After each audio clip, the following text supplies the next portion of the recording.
pretty substantial conditions list that was just added to by the addition of post-traumatic stress disorder by DHS just yesterday. And so we currently have roughly 50,000 patients in the program.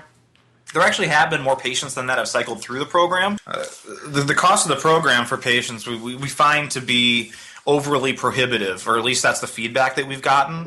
Because on the ground, we're noticing a fairly high non-renewal rate. So it's really tough to tell exactly how many patients have cycled through the program. So we're working with, and I'm sure a lot of people are unaware of this, there's a revision to the rules that's being undertaken right now, and we're working very closely with DHS to rewrite the rules package. One of the things we're pressing for very hard is to get substantial reductions in the cost of patient cards and the cost of patient renewals and caregiver costs and things associated to card fees, because we see DHS running a very large surplus. And these card fees are very difficult for some patients. And just so our listeners are aware, what are those current card fees?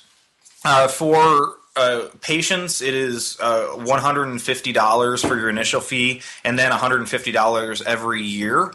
And then for caregivers, it's actually more expensive. It's $200 because you need to turn in the fingerprint cards. That's part of the statute they're required to comply with. Now, caregiver, what exactly does caregiver mean? Well, it can mean two separate things. So when we drafted the law, we wanted to allow patients, particularly patients that were very ill or even bedridden, to have somebody who could act in their interest. To be able to go and get cannabis for them, where somebody else could, a caregiver, somebody who was like somebody who was a medical caregiver for somebody that may not be actually utilizing cannabis, but actually purchases and brings back for that person that needs to utilize the cannabis. Exactly. Okay. And so they can both possess it, like go to a dispensary and be able to purchase it for them, or they could, in the case the dispensary was not readily available to the patient, or before the dispensaries are open, for instance, they could cultivate up to 12 plants for that. On behalf of? On behalf of that patient, yes. So now let me ask you this then. So you could be a patient and then also a caregiver at the same time? Yes, you can. But if you were simply a caregiver, you would not then be able to utilize cannabis, correct? No, not legally under the Act. I mean, you would have to be a patient in addition to being a caregiver. Okay. So the overall intent of that idea to begin with was just simply for the 80-year-old grandma with a 80-year-old grandfather that has a broken hip, hurts. The spouse goes and retrieves, brings back, and all is well. Or if you're bedridden or in a wheelchair. It's simply to have a vehicle in which to get your cannabis. Yes, that was the intent. So let me ask you, so the path to reform across every state in the U.S., it seems to be different. Mm-hmm. What were the challenges specifically for Arizona to get Prop 203 not only on the ballot but passed? Well, we're very lucky here in Arizona that we have the ballot initiative process. That's an incredibly useful tool to causes such as ours, who would have a very difficult time being able to move legislation through the state legislature. It allows us a route to go directly to the ballot. That was what was called a progressive era reform, like the original progressive era, which was like the late 19th, early 20th centuries. So states out west that were founded later tend to have this process. And no surprise, that's where you tend to see a lot of cannabis law reform, is out west, where people have access directly to the ballot. Back east, where these laws have to go through the state legislature, and most states east of the Mississippi are that way. That's the way their constitutions are written. Reform is much more difficult. You see much more fractional reform. We're really lucky in Arizona that we're able to pass a full, robust program. I think that the program we have here in Arizona is really a model nationally. It's much more open than any of the programs that you see back east. It's much more open than all of the programs that were out west that preceded it, for the most part. And I think that it's going to prove to be an incredibly patient-friendly model. And part of that patient friendliness depends on the market being mature. And we faced all manner of challenges in the courts immediately after the initiative passing, if everybody will remember. So it delayed the dispensary kind of infrastructure from getting up and running. But as soon as that is, I think you're going to see prices that are very, very low very soon. Just like what happened in Colorado prior to, obviously, recreational being utilized. So Yes. let me ask you this. So, interesting that you were just touching on that. So Nevada, they're about to open their first dispensaries. Now, for those of you that don't live in Nevada, you probably have no idea about this, but Nevada's medical law was voted in 2000. We are in 2014. So, just because certain laws seem to pass doesn't necessarily mean that everything just kind of comes into play. And an interesting thing about this Nevada law, it passed by 65% of the vote. Our law passed by 50.13, 4,000 votes. So we had 3 years basically that we were held off from actually having dispensaries. Right. And then in Nevada, that's 14. I mean, maybe even 15. I mean, nothing's been open. It's just simply the licenses that have been issued at this point. There was two. So the slight difference in Nevada is that it was actually 2 separate pieces of legislation. So they had a grow your own based model that was passed in 2000 that had been the model, and then they went back in and added dispensaries to the model. So it was like a separate later addition. But you're right. I mean, the underlying point that you're making is absolutely correct, which is that these programs, when they're initially passed, some of them are very restrictive. Like the one that was passed in Georgia is a great example of that. The one that was passed in Utah, particularly, in New York, even Illinois. Yeah, absolutely. I mean, even states you would consider to be more progressive-minded states. Like when you have to go through the state legislature, it ends up being a huge compromise. I mean, and it's not a program that you can really stand behind. I mean, I think we can really stand behind our program here in Arizona, and I'm proud of that. Well, and it's an excellent point because, after talking to several different dispensary owners, the interesting thing that seems to be the chorus of those conversations is that most of their clientele is not just simply the 19, 18-year-old young male wanting to get high. And not that there's anything wrong with that. I'm an advocate for legalization across the country. Obviously, but at the same time, it's really not that kind of clientele.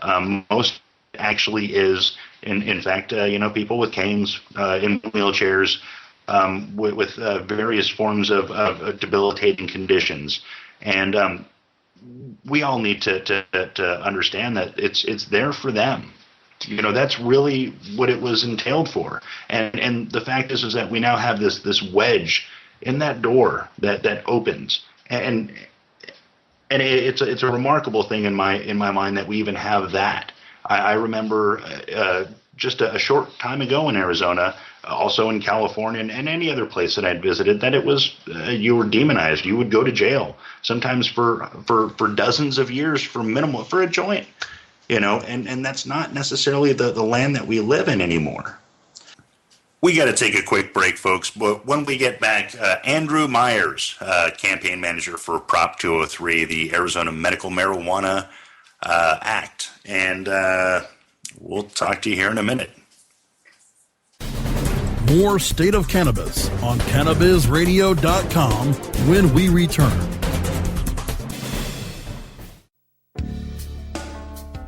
Hi, I'm Montel Williams. Most of you know me as a talk show host, but I'm also an author, actor, single father of 4, a fitness writer, avid snowboarder, and I'm also a medical marijuana patient. Like many of the million people who are living with multiple sclerosis, I'm in pain every single day. And sometimes my nerves are so raw that if you brushed up against me in an elevator, I'd scream. I can't sleep at night from the pain, and sometimes the spasms in my legs are so intense they will wake me up throughout the night. I've tried the strongest prescription medications available, and I'm going to tell you, they do not work. In fact, they leave me in a stupor, and most of the time, it's impossible to even live your life. Now, I've tried medical marijuana, and I'm going to tell you something, it works. If you'd like more information about medical marijuana, you can contact the Marijuana Policy Project at mpp.org or call 1-877-JOIN-MPP. Maui Wowie, Acapulco Gold, California Kush. Our strains stretch everywhere too. This is the Cannabis Radio Network. Chronicling the latest cannabis industry news and headlines. Welcome back to the State of Cannabis. Once again, here's Dave Inman. Welcome back to the State of Cannabis, folks. I'm your host, Dave Inman, on the Cannabis Radio Network. Tonight we have with us Andrew Myers, the campaign manager for Proposition 203, the law that helped everybody get cannabis should you need it. So, Andrew, I wanted to ask you, what do you think is the likelihood of us in Arizona actually passing legalization in 2016? I think the fate of any initiative in 2016 in Arizona is going to be tied to kind of the national feeling on the issue. I mean, it's going to be a national campaign in 2016. It's looking like there's going to be roughly 10 states. They're going to have these adult use initiatives on the ballot. Most of the western United States, and I think it'll end up being an issue in the presidential campaign. Like, I think there's going to be a national referendum on this issue. I think it's going to be informed by the national debate.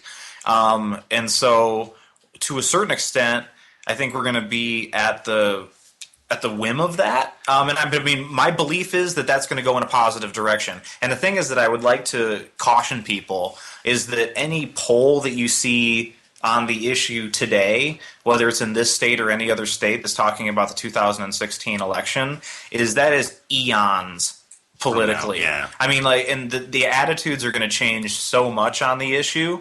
My instinct is that it's pretty much a dead heat issue in Arizona right now, but I really feel like we're moving in a positive direction on it. But really what it comes down to, and I mean, this is a little bit crass, but it's just the truth, is that successful campaigns are well-funded campaigns. And so, I mean, it comes down to the ability of the effort that comes up in 2016 to raise the amount of money that's required to take their message directly to voters. And to be able to really get to voters, you need to be able to pay for voter contact. And that's just the truth when it comes to politics. And that's coming from somebody who did campaigns kind of as a science. Like, it's just the truth is that, you have to spend money on voter contact to be able to win competitive elections. That makes perfect sense. And as a gamer, I'm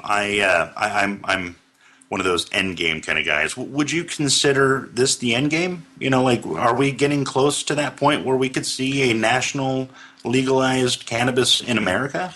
I think, and if this is the end game, yeah, or close, what can we do as a society? What can we do to help push that stone over the edge? As a concerted effort, what can people do? I mean, obviously, we all need to vote. If you're not registered to vote, go do that now, please. We obviously can all vote. Yeah. But what is it? What else is it that we can actually do that matters? I think the best thing that can happen right now, I think the thing that has done the most for the moving the idea of relaxing the law surrounding cannabis forward has been the removal of shame around the discussion of the issue.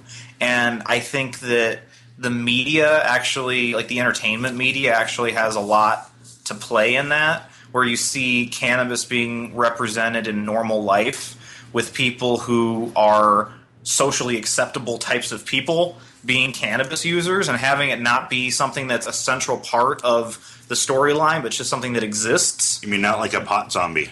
Yeah. I mean, I think kind of rolling back a lot of that hysteria has been what's critical. And the thing that you can do following up on that is that if you're somebody who you have a network of friends and you feel passionately about this issue, but you've never spoken about it before because of fear of being looked at negatively, is maybe now's the time to have that conversation with people that